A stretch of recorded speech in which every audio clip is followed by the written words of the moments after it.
Alright, so I know I don't have TikTok or anything, but I feel like I should make this anyway. I got Marshall and Ricky looking at me.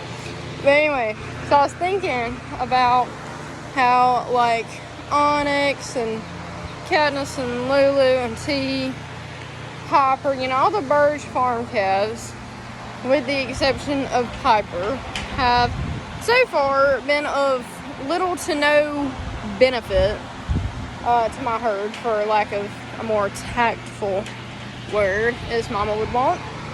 But, you know, Piper has had 3 calves for me. One is dead. He was a steer. One is standing right there. And the other is, he just turned a year old. And he's that big. For reference, these two in here, Marshall and Ricky, are this big.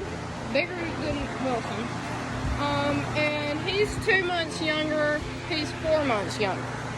So, not much is being added by Wilson being small. But anyway, Elvis turned out pretty good. He's going to be good for me. But anyway, Lulu been the only other Burge farm one to have a calf. And of course, we know how Little Larry turned out. Little Larry turned out to be a haunting nickname for him. Because I have yet to been able to use him because he is little. So anyway, I'm just saying this to show you how unproductive they've been for my herd. Which is nothing against Burge Farms. I mean, her calves are great and they work great for other people, but in my economic situation and what I'm trying to do in my herd, it just is never going to work, having a show calf literally meant for showing.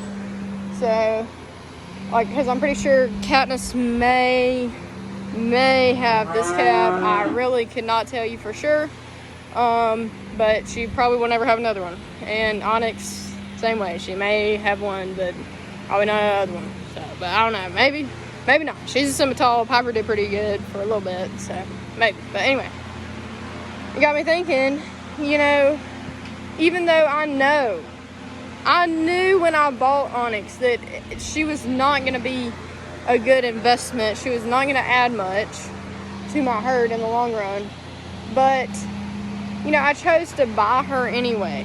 And I choose every day to love her anyway. I mean, I work with her way more than these 2 boys, you know, and I'd much rather, you know, work with my own things that I know are going to be good for me. I mean, Marshall is a jam-up bull. I know even if I don't use him, that we can sell him for a lot of money.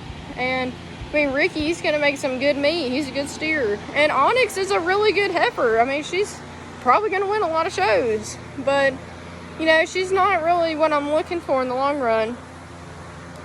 You know, it got me thinking, that's how Jesus is with us. Like, there are some people that won't add much. If anything, they'll take away. They'll discourage people from being, you know, Christians. They'll keep them from being Christians. You know, and then there's some people that will bring a lot to Christ, that God will use to bring a lot to Christ. But, you know, Jesus died for all of them. He didn't care. He didn't care that the atheist that's, like, farther than an atheist, he's, you know, taking people with him, pretty much, forcing them to believe what he does. You know, he died for him just the same as he died for me, that made TikToks and tries to live for Jesus. It doesn't always work out sometimes, but tries. But, you know, he died for everybody. He loves everybody the same. He can't love one more than another. We're all sinners. Either we just been washed in his blood or not. But either way, he loves us, no matter what. So, I don't know. It was kind of a cool comparison. To me, it probably doesn't make much sense to, like, anybody else, but it's fine. So, yeah. Be blessed for the rest of the way God of the rest.